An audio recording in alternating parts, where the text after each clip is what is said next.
Hello everyone, welcome to another edition of Meet the Candidates. I'm your host, Jonathan Grabowski. We are here in spring 2021 local election season, and we're here talking about the school committee race. And so joining me on the show today is an incumbent for the school committee, one of the two seats, Kendra Stetson Campbell. Kendra, thanks for joining us. Hi, thank you for having me. Absolutely. So we're going to talk about a lot of different things, your background, life on the school committee, you name it. So I want to kick it off first with, who is Kendra Stetson Campbell? Yeah, that's a great question. First and foremost, I'm a mom. I have two daughters. My daughter, Charlotte, who's my oldest, is almost 10. She's in 4th grade at Martinson. My youngest daughter, Evelyn, just turned 7 yesterday, and she's in 1st grade at Martinson. When we talk about 6 years in the school committee, I always think back to them when I first ran, and they were 4 and 1, and I don't know where the time has gone. But I am a Marshfield girl, born and raised here. I graduated from the old Marshfield High School. My parents went to high school in Marshfield, so I love this community so much. Growing up here, it's funny, you sort of think, I want to get out of Marshfield and I don't want to stay here forever, and then you get older and you have kids and then you come back because there's no better place to have your family. Right. After I graduated, I went to Merrimack College for my undergraduate degree. I got a degree in sociology and elementary education. I went on to have about a 13-year career in teaching, middle school special education. Yeah, talk about that in a second. Yeah. I got my master's degree from Hunter College in special education with a focus in learning disabilities. And that's pretty much my life in a nutshell. My most important role is that of a mom. Okay. Any community groups or organizations you're involved in? Yeah, so I actually have a job right now where I work with a philanthropic-based winery, actually in Napa. And I'm so lucky because that job allows me to fundraise for nonprofits all over the country and local nonprofits. So I've done fundraisers for Alice's House and Magical Moon Foundation, the MEF, and so that's really nice to be able to do that.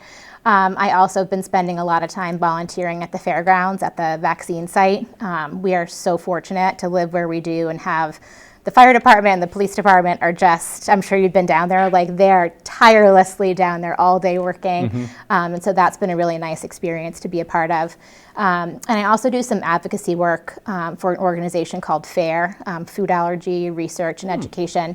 My youngest daughter, Evie, has a bunch of food allergies, and so that she was diagnosed with those at 1 year old. So for the past about 6 years, that's been a cause that I've been really, really passionate about, and lobbying with our local state senator and state representative, and also Congressman Keating, and just really working hard for kids with food allergies. So before you were on the school committee, you had a career as an educator. So talk about that. Yeah, most of my career I spent teaching in Brooklyn, New York, in Bed-Stuy, and then also in Dorchester, just in Boston.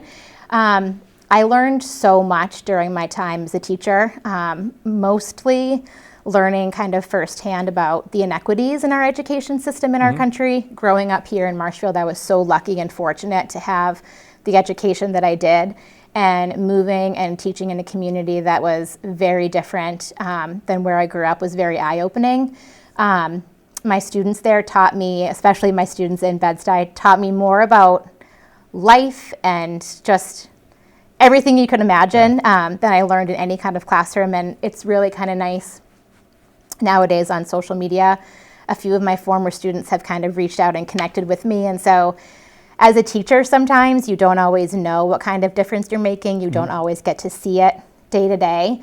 But hearing now from these former students that I taught when they were 12, 13, 14 years old, and now they're 28, 29, 30, I'm showing my age, but hearing them say that I made a difference and made an impact in their life is really quite remarkable.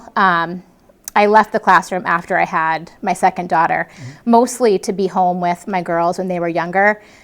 In hindsight, kind of thinking back, I also think there was a bit of burnout that happened. That job was really, really taxing on sort of your time and your emotional energy, and kind of going through different losses that I went through of students and things. It was a lot. So I stepped out of the classroom after that. I grew up the son of an educator, so I can imagine. I know what it's like, that the work that goes on behind the scenes, It's not just in the unreal. classroom. It's unreal. And just, I'm grateful for the experience more than I could ever say. But it's a lot. So jumping to school committee, so you ran first in 2015. What made you decide to run? Yeah, back then? so 2015, my youngest daughter, I always frame things around how old my kids are because it makes me remember, but Evie was just about a year old, so I had been out of the classroom for just about a year. But education is still something that's so important to me. And at the time, I saw there were elections happening. We were hiring a new superintendent. I went to that superintendent interview and kind of made the choice that's where I wanted to get involved. My parents always raised me with this mentality of, giving back in some way. It doesn't have to look the same as how they give back, but giving back to your community in some way. And so that was kind of the choice that I made. I have a vested interest in our schools. My girls are going to be in the Marshfield schools for another 12 years. And I think my experience in education kind of gives me a little bit of a unique perspective on the committee. And so that's why I decided to run. So, looking at back those 2 terms now, what advice would you give to yourself if you could back then? Beware of 2020. It's going to be a hard year. Right. Mostly I would tell myself to keep focusing on the positive. Okay. I tend to be someone that I believe in finding gratitude every day. People that know me well know, every day I always try to find at least 3 things that I'm grateful for. And sometimes, especially during a year like this, when there's so much going wrong, it can be really hard to find those things to be grateful for. But yeah, I would remind myself, find the gratitude and always just find the positive, because it is there. It's just harder to sometimes find it. What have been some accomplishments over the past 6 years? Yeah, there's been a lot. Probably the biggest one that I'm most proud of is seeing the tuition-free full-day kindergarten come to light. That was something that, people that were on the school committee long before me had started talking about. And so it feels really good to be able to kind of see that cross the finish line when I know people had been working on it for a really long time. We also have the one-to-one initiative at the high school and the middle school. I remember that being one of the very first votes I took was to implement the one-to-one initiative at the high school. So that's, again, 6 years goes by in a flash. We've been able to bring on an elementary health teacher, elementary reading specialists. Most recently, we were able to bring on 2 new school resource officers for the elementary and middle school, and that's also really, really important. There's a lot. That's probably the highlights, but. That's great. So not only just on the committee, but everyone has a bunch of different roles inside the school committee. Yeah. It's either you're a liaison to something, you're on a subcommittee. What are some of those positions you've had? They're probably the most out of any committee in town. They are. They're really, it's really exciting. And I think for me, that's where a lot of the really interesting kind of conversations and a lot of the work happens. So a few of the ones that I'm kind of most proud of right now, I'm on the safety committee with Laura Brait, who's also on the school committee, and we work with the administration along with Chief Tavares and Chief Hawking and looking at school safety. Sometimes school safety, I don't want to say sometimes, but school safety can sometimes be kind of a fluid thing, and we're really lucky that we have Chief Tavares and Chief Hawking to always make sure that our procedures are current and it's best practice and that our schools are as safe as they can be. I also work on the wellness committee with Mary Beth Battis, and so we look at student health, nutrition, social emotional wellness of our students, which is something that's really important, particularly right now during the pandemic, and I think also moving forward. I've also served on the board of directors at the Pilgrim Area Collaborative, the PAC. I was the chair of that board for 2 years and the vice chair for 2. With my experience in special education, I was kind of a natural fit for that board. That board is sort of its own separate school committee, so there's subcommittees within that subcommittee, which is really interesting. I've served on the operational budget committee as well, and so that's really nice to sit and talk with our administration on what are the needs, what are the wants that they think would really push our district forward, and being able to work with them on that. And probably the most fun one as a mom, I get to sit on the school council at the Martinson, and so that's really nice, obviously, because my kids go there. So I get kind of a little backstage peek at what's happening there. So why have you decided to seek a third term? Yeah, my reasons for running now are pretty much the exact same as they were 6 years ago. I love Marshfield. I really love this community so much. And like I said, my kids are going to be in the Marshfield schools for another 12 years or so, and I want to do my part in making sure that not only my kids, but every student in Marshfield gets the best education possible. So a little Civics 101 that we like to do with everyone that comes on. Yeah. What's the role of the school committee? Yeah, so if you were to look it up, you'd see that we're responsible for, hiring and supervising our superintendent. We're responsible for approving the budget and approving policies. I sort of view the role of the school committee as one of a collaborator. Some people, I think, believe the school committee is kind of this standalone entity, when in reality, we have to work really closely with a lot of different people and stakeholders. We have parents, teachers, our administration. We work closely with the police department, the fire department, our board of selectmen, town administrator, town treasurer, so many nonprofits in town, the MEF, the Boys and Girls Club.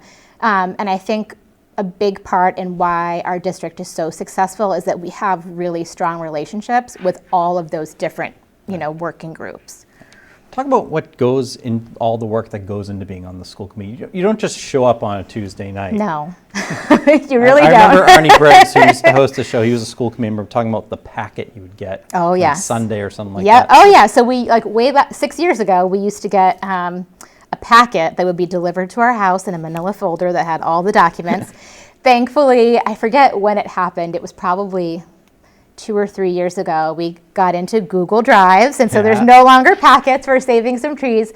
But a lot of work goes into it. It's sort of hard to quantify it. I think this year in particular is sort of an anomaly when I think about the past 6 years, but really the work doesn't stop, quite honestly. We're constantly, I'll speak for myself, I'm constantly communicating with parents via email. They'll send me a text message, a Facebook message. You run into someone at the grocery store and they want to have a conversation. So there's a lot of work that goes into it, a lot of communication, emails, all of that. This year, again, in particular, there was probably 100 times more of that than in the 5 years before. But really, I think that's the biggest piece, is that the work never stops. Going back to your career as an educator, are there things that you can take from that experience and apply to being on school committee? I think so. I know when we have conversations, again, if I look at like pre-pandemic, when we would have conversations around curriculum or around special education law and things like that, since I have firsthand kind of experience with those things, I think that gives me a unique voice. When I think about this year and the pandemic, knowing all of the work that teachers do, and we were talking about it prior, like all the work that teachers do outside of the school building, on weekends, at night, over the summer, when they're lesson planning, they're doing professional development, they're grading, they're just thinking about their kids, their students. Again, I call them kids, but I understand that. I will never understand what it's like to be a teacher during the pandemic, but I do understand the amount of time and energy and emotions that go into the profession. And so I think that, I have that lens that maybe other people on the committee don't have. So what's the current state of the school department? Yeah. Today, I would say the school department, I would use the word hopeful. This year has been really challenging, obviously, for everyone for lots of different reasons, but today is the first day that our middle school and high school kids are back 5 days a week. Our elementary schools are back 5 days a week. And so I know my energy is that of feeling hopeful and optimistic. Our teachers were given the chance to be vaccinated a couple of weeks ago, and then again this past weekend. And I think people are feeling hopeful and positive and trying to look forward into, what is the post-pandemic repercussions going to be? What are the implications financially, emotionally for our kids and for our staff? What achievement and academic gaps are we going to have to address? And so, still focusing on the right now, but also trying to, think about moving forward. what are some things that the school committee does well, and what's something that you think, hey, I wish we could improve upon this? Yeah. I think one thing I love about our administration and about the school committee right now is that all of us really have kind of that growth mindset where the work is never done. I know I never feel like, okay, we've done this, we can check the box, because education's always evolving and changing, technology's always changing, everything's always changing. And so we have sort of accepted that there's always room for improvement everywhere. There's nothing off the table to get better at. I'm really proud at how we have been really addressing the needs of each and every student, whether it's addressing the homeless population that we have in Marshfield that some people aren't aware that exists. Also, our students that are coming to us from outside of the United States that are English language learners. We've really done a great job at addressing the needs of all of our kids. And that's an area that I think we're going to continue to grow on and continue to work on as well. Everything's been impacted by COVID. 100%. Yes. How do you think the school department's handled, dealing with this COVID-19? Yeah. I think we have done the best we could and made the best decisions with the information we had at the time. I think over the last year, we've seen recommendations from the CDC and DESE and the American Academy of Pediatrics, and they've changed multiple times. Right. And a lot of times, their recommendations weren't aligned with each other, and so that's been really hard. So I do believe we have made the best decisions possible with the information we had at the time. Okay. The question I've been asking, I'm going to ask all the school committee candidates this year, is about the educational experience. And do you think we should give more local districts, teachers, more control over what's taught in the classroom, or do we really need state and federal mandates and guidelines? Like, for example, I have friends, family members who are teachers, and one of the things they talk about is, we're teaching to test, or there's an unfunded mandate that we have to meet. What's your thoughts on that? I think there needs to be a balance. I do think there needs to be, obviously, curriculum standards and points that we're making sure that all of our kids are getting that material, that they're accessing that material. And obviously, as a district, we're always talking about best practices when it comes to teaching. On the same hand, any teacher that I know didn't become a teacher to basically teach from a script. They do have to have some freedom within the classroom, and so I think it's about balance. Okay. So if you're reelected, what's something that you want to work on? Yeah. I think what I'm most focused on right now, and it's something that I focused on my entire 6 years up until now, is kind of two things. One, making sure our kids are safe in school, and also making sure that our kids feel safe in school. If those two things aren't happening, kids aren't going to learn. It's impossible. So making sure that, one, our kids are safe, and two, that they have that person to go and talk to, that they feel safe within their school building. I always think back, and I was telling this story to someone recently when I was teaching in Brooklyn, and it was a pretty small school, but we always made sure that our kids had someone to talk to, and a lot of our kids talked to our custodian. People are always surprised by that, but he just had a way with students. Okay. And I learned that was kind of a lesson for me and how important it is to making sure that kids have someone to talk to. It could be a coach, it could be, an assistant in the office, it could be someone in the cafeteria, but they have that one adult they can go to when they're having a hard time or something is going on. That is really, really important. Great. So we're on the home stretch here, so we like to end with some fun questions, a little different here. So what's a Kendra Stetson Campbell fun fact? A fun fact, geez. A lot of people don't know that when I was a kid, I wanted to be an astronaut. That was like my diehard goal. That's what I was going to do. My parents sent me to space camp in Florida for a week. But it turns out as an adult, I have a huge fear of flying. So that was not something that was actually in the cards for me. That's a good one.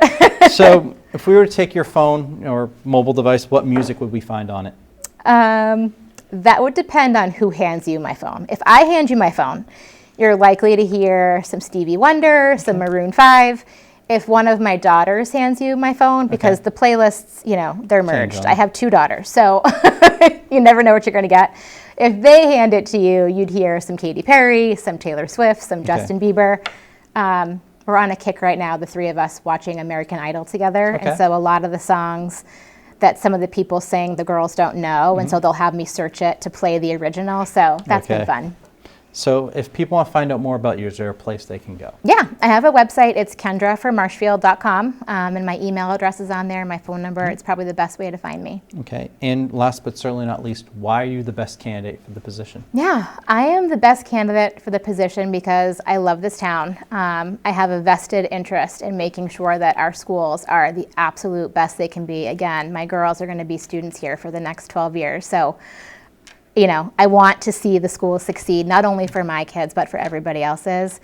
And then just my passion for education. Education, I think, again, second to health and safety, is just so important for all of our kids. Great. Well, I want to thank you for joining us. I want to wish you the best of luck Thank on you. May 1st. Thank you so much. All right. And that's all the time we have for Meet the Candidates. And until next time, make it a great day.